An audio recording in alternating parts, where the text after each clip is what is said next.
À genoux pour brouter l'herbe derrière sa clôture, comme des milliers de bêtes en Auvergne, cette vache n'a plus grand-chose à manger. Pour ce jeune éleveur installé depuis 3 ans, cette année, il y a 2 fois moins d'herbe à cause de la sécheresse.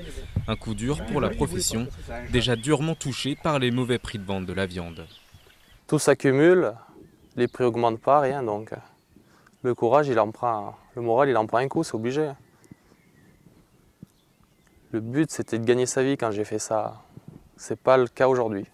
La situation est dramatique. Aujourd'hui, c'est le salaire de la mère d'Adrien, femme de ménage, qui fait vivre toute la famille. Les éleveurs sont obligés de vendre une partie de leur troupeau pour avoir moins de bouches à nourrir. Adrien a déjà vendu 6 vaches, 9 de plus partiront dans les prochains jours.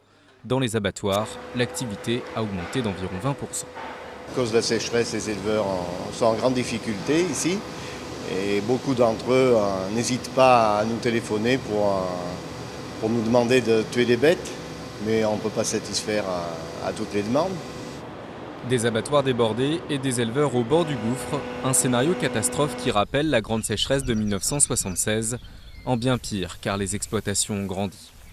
On a des fermes beaucoup plus grandes avec des 200-300 bêtes. Et donc, si vous voulez, par rapport au moral des agriculteurs, quand vous avez 300 bêtes qui gueulent dans les prés et que vous n'avez pas de marchandises à leur donner ou une marchandise à un coût tellement élevé que ça laissera des agriculteurs en bordure de route, c'est obligé. Ces derniers jours en Auvergne, la pluie a fait un timide retour, 30 mm en une semaine, trop peu pour sauver les troupeaux. Si les précipitations continuent, les éleveurs espèrent tout juste pouvoir économiser une partie de leur fourrage d'hiver.